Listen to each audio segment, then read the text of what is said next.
Bapak, saudara makan Allah, tentang kajian Ma'rifatul Ruh, nggak ada yang protes. Giliran saya ngisi di Kemenak, dicari-cari kesalahan saya. Ya, wah kayaknya emang ada yang gak seneng kita buka ilmu ini. Jadi antum nggak usah balas-balas ya, biarin aja ya. Ya. Jadi nggak usah khawatir. Saya kemudian diperkarakan masalah Al-Ghaus, Al-Mahdi. Antum coba cek, apakah pernah saya menaskan menyebutkan Al-Mahdi seseorang? Kan nggak ada. Ada nggak di kajian saya? Hah? Pak Hashim ikut saya kan selama ini kemana-mana ikut ngaji, sampai ke puncak saya diikutin. Pernah nggak saya mengatakan Al-Ghaus Al-Mahdi si fulan? Pernah nggak? Nggak ada. Justru saya mencintai semua ahlul bait karena saya khawatir nanti dari keluarga mereka keluar Al-Mahdi gitu. Cuma sekarang saya punya guru, mursyid saya banyak. Mursyid saya ini Thariqat Samaniyah saya ngambil kepada Abu Ya Hasan Basri, sudah wafat, dan anaknya Abu Ya Darlis bin Hasan Basri, dan saya diijazahkan Naqsyabandiyah dan Samaniyah, Qadiriyah, Khalwatiyah. Itu ijazah dari mereka. Sebab mereka sudah wafat, ayah dan anak sudah wafat. Lalu saya berguru kepada Abu Ya Kasril, Maulana Kasril Al-Khalidi An-Naqsyabandi, masih hidup. Beliau ummi, gak mau nerima ijazah tapi karena keummiannya. Tapi kita paksa supaya tetap memimpin zikir karena kita butuh ilmu zikirnya. Adapun ilmu tentang baca kitab saya bilang biar saya backup. Masih hidup sekarang. Ada satu lagi yang ummi juga, Abu Ya Masri namanya. Bukan orang Mesir Pak, tapi mukanya ke orang Mesir emang. Guru saya dulu Dr. Bashiri Abdul Mu'ti, ngajar juga di Darussunnah, ngajar di UIN juga dulu.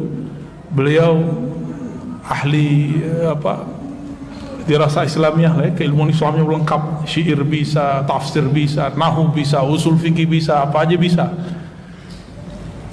Mukanya mirip. Saya mikir jangan-jangan emang dia dari Mesir nih, keturunan dulu ya. Abu Ya Masri mengijazahkan saya juga Naqsyabandiyah, Khalidiyah, Samaniyah, Khalwatiyah, Al-Qadiriyah. Jadi saya bersanad, alhamdulillah. Kemudian juga guru saya waktu saya masih kecil namanya Abu Ya Riswandi, mengijazahkan saya juga Naqsyabandiyah dan mentalkinkan Samaniyah, tapi tidak mengijazahkan Samaniyahnya. Tapi beliau ngambil tabarruk kepada saya Thariqah Syaziliyah. Jadi ini guru yang mau merendah juga nih. Ya, ada guru begitu Pak. Dan saya mudabbaj itu dalam ilmu sanad saling mengambil. Dia mengambil dari saya mengambil dari dia. Dengan tuanku Buya Kerajaan nama ininya, nama gelarnya itu di pesantren yang ada di Pariaman. Thariqatnya Syattariyah. Beliau tawadhu sekali orangnya, masih mau dengerin bocah kayak saya ini. Di umur beliau kan saya masih kecil. Tapi setiap kali pulang beliau minta, ayo ngajar kitab sebentar gitu di tempat beliau. Dulu kalau nggak di rumahnya, kalau nggak di pesantren. Dan masih banyak lagi beberapa thariqah dan masyayikh yang mengijazahkan. Sekarang saya ketemu seorang mursyid lagi yang mengajarkan thariqah, gabungan 4 thariqah, lalu kemudian dia mengambil metodologi awalnya disebut Al-Muhammadi. Jadi gabungan Naqsyabandiyah, Qadiriyah, Syaziliyah, Tijaniyah. Nama guru saya itu Abi Ahmad Al-Badar. Dan mereka beda-beda. Yang 4 yang tadi itu orang syariat semua. Kalau yang ini Malamatiyah. Kalau Malamatiyah tahu sendiri, ujiannya langsung ke dalam jantung antum itu, sir antum diuji. Saya ketemunya setelah saya berdoa lama bertahun-tahun. Ya Allah, pertemukan saya dengan wali Allah yang mempunyai ma'rifat tentang engkau. Ujiannya berat. Ketemunya di mana? Dia orang Jakarta tapi ketemunya di Uzbek. Jadi saya karena dari kecil belajar Naqsyabandiyah, saya pengen ziarah ke Naqsyabandiyah dan minta izin, minta kepada Allah, ya Allah pertemukan saya dengan wali-wali Allah. Ternyata saya sekamar dengan beliau. Malam-malam kenalan sampai kami di kota Bukhara. Jadi turun di Tashkent, dari Tashkent terbang lagi ke Bukhara, sekamar. Kata beliau, maafin ya kalau saya agak nyeleneh-nyeleneh. Iman saya itu mulai diuji tuh. Pandangan batin saya mulai diuji. Mulai diuji, Pak. Kak, aneh, kenapa? Saya panggil dia Syekh. Dulu belum ada aneh-aneh, pakaiannya masih biasa ke orang biasa. Terus beliau bilang ke saya, ini sering ada kontak batin dengan Sayyidina Al-Khidir. Wah, merinding saya waktu itu. Beneran nih orang nih, wajahnya kok nggak ada tampangnya sama sekali. Pakai jam mahal, ya, pakai baju, waduh, pakai celana levis. Pusing juga kita tuh mikirin orang nih, ini zohirnya begini. Dicek sosmednya,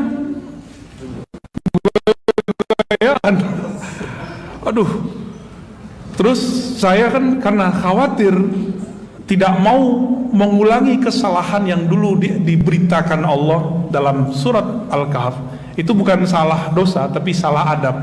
Sayyidina Musa ingkar gak ke Nabi Khidir? Ya, saya gak mau mengingkari hal yang sama lagi.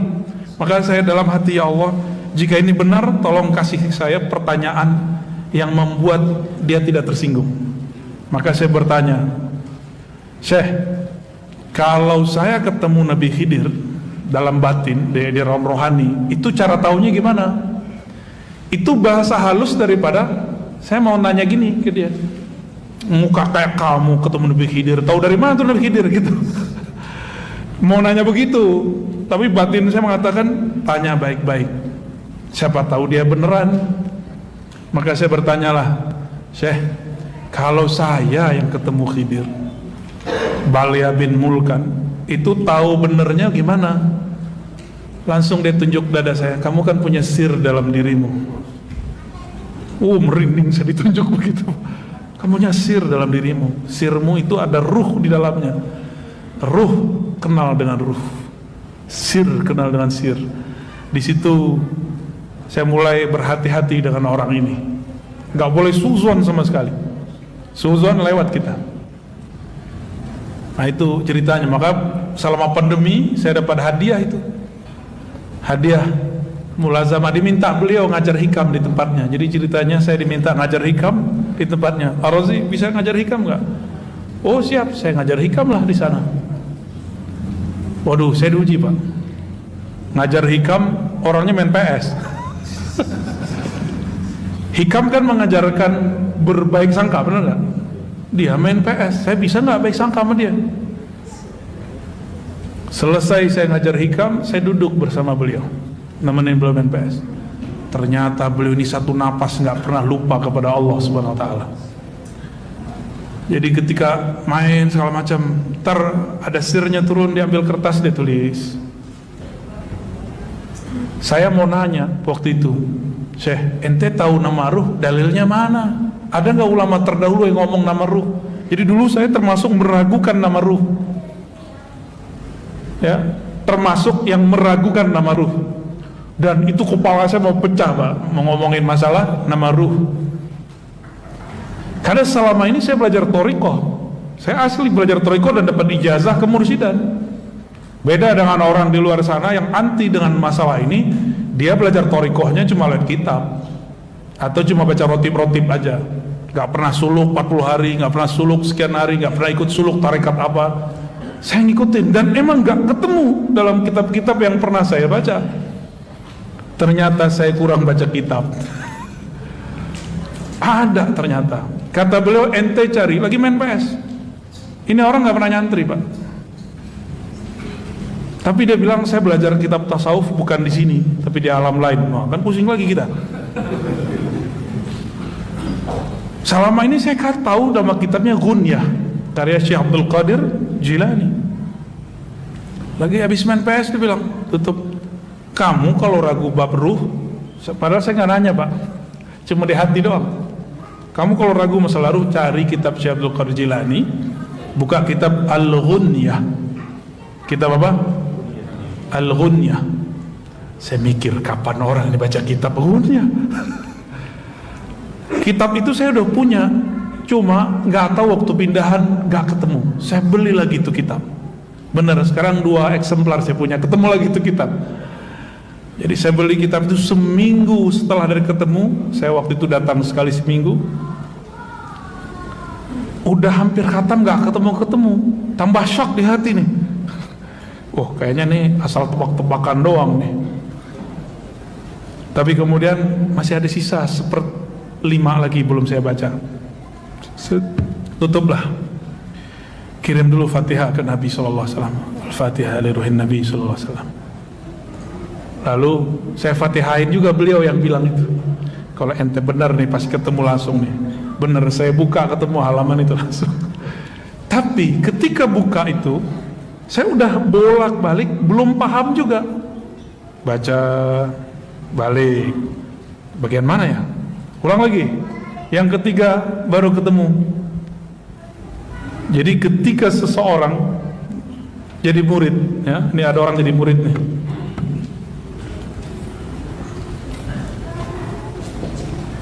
Murid itu bahasa Arab, artinya yang berkehendak mengenal Allah. Udah jadi bahasa Indonesia ya? Ini pertanda bahwa dulu yang jadi guru di negeri ini adalah para sufi. Ya. Murid ini jika sudah mengenal Allah, maka Allah lah yang mengenalkan dirinya. Disebut murad. Ini torikot lama di zaman dulu. Murad itu Allah yang mengenalkan diri kepadanya. Dalilnya apa? Jika hamba mendekat 1 jengkal, Allah mendekat. Hamba mendekat berjalan, Allah mendekat dengan. Maka orang itu yang dikehendaki Allah.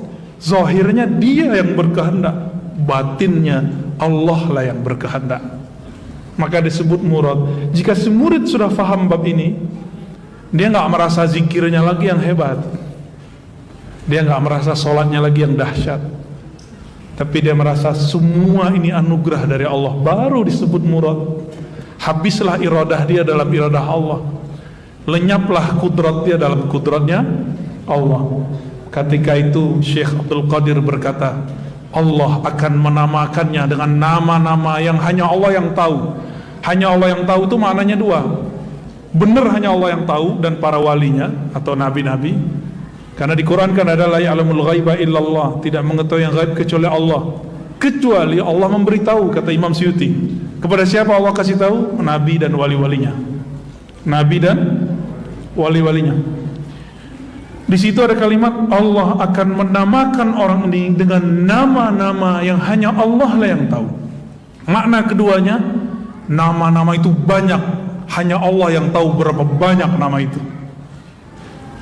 Ternyata ini kan teman kita nih, Bang Dodo, juga berguru kepada Syekh Hisham. Kata Syekh Hisham juga sama ya, satu orang bisa punya nama lebih dari satu. Nih, Syekh Hisham Kabani, tahu Syekh Hisham Kabani, murid Syekh Nazim. Syekh Abdul Qadir ngomong gitu loh ya. Allah akan beri lakop dia dengan lakop itu gelar yang hanya Allah yang tahu. Bisa berarti hanya Allah yang tahu dan para walinya, atau hanya Allah yang tahu berapa jumlah daripada gelar-gelar tersebut gitu. Dan itu semuanya gelar-gelar dan nama-nama makom dan ma'rifat. Disitulah saya kemudian tambah tasdik. Itu belum tasdik bener, masih proses ya, bertahap. Maka teman-teman, apa yang diragukan oleh kawan-kawan saya para asatidz sekarang, saya memaklumi dan saya tidak marah ya. Jadi antum, para dai, para masyayikh, mungkin sebagian habaib yang meragukan ini, saya tidak akan marah, saya tidak akan suudzon. Mungkin ada bahasa saya yang belum lengkap yang saya sampaikan sehingga antum ingkar, dan saya tidak akan marah. Maafkan jika ada kalam yang kurang pas. Maka sekarang saya buka kitabnya itu. Sebenarnya kalau mengikuti kajian saya dari awal, di Ribat kita sudah buka ya, di Ribat sudah lengkap. Ada yang ngikutin channel Ribat? Ikutin yang awal-awal. Yang awal-awal itu masih ada kajian tentang kitab yang menyebutkan nama ruh. Bahkan kita tampilkan di situ kitabnya. Ya. Jadi nanti salah satu persoalan yang akan saya dikritik ya, masalah nama ruh. Dan perlu diketahui teman-teman, ini bukan bab akidah, ini cuma bab tasawuf. Sebagaimana di fikih ada perbedaan, di mazhab Asy'ari ada perbedaan, dalam tasawuf juga ada perbedaan. Kalau tidak percaya, tidak apa-apa. Termasuk istilah ghaus. Apa arti ghaus? Ghaus itu wali. Ini ulama beda definisi. Ada yang mengatakan makhluk menyandarkan kepada doanya, karena doanya lah makhluk diberkahi. Itu terjemahan kitab-kitab lama. Tapi kalau saya menerjemahkan al-ghaus adalah orang yang paling kenal Allah, namanya, sifatnya, af'alnya, bahkan zatnya. Itu disebut wali al-ghaus. Kok begitu? Jika dia kenal Allah, baru dia bisa meminta kepada Allah. Dengan begitulah doanya mustajab. Baru nyambung dengan definisi ulama yang lama. Gitu. Jadi ketika saya mengambil ini dari hadis Nabi, ketika ada seseorang sahabat berdoa, doanya lucu, antum pasti dengarnya lucu. Allahumma ya ahad, kalimat gimana? La ilaha illa anta, lam talid wa lam tulad, nas'aluka bi annaka la ilaha illa anta, anta samad, lam talid wa lam tulad wa lam takun lahu kufuwan ahad. Lucu gak bunyinya? Wa lam talid wa lam tulad. Orang awam dengarnya walam tulat. Lucu gak dengarnya? Antum biasa dengar apa? Lam yalid walam yulad. Kalau ya, dia. Kalau tak, engkau. Ya Allah, kami meminta kepada engkau yang maha ahad, yang maha samad, yang tidak melahirkan dan dilahirkan. Talid melahirkan, tulat engkau dilahirkan. Berarti tidak perlu asbab. Walam takun lahu kufuwan, walam takun laka kufuwan ahad. Tidak ada yang sebanding denganmu. Kata Nabi, orang ini meminta dengan nama yang disebut Ismul A'zam, nama yang agung, yang mana jika nama ini dibaca, maka doa akan dijabah. Berarti orang-orang yang disebut wali itu orang yang kenal Allah. Maka derajat kewalian itu 4. Derajat wali kenal nama, wali kenal af'al perbuatan, wali kenal sifat, wali kenal sir zat, bukan hakikat zat, sir zat, ya. Paham di sini?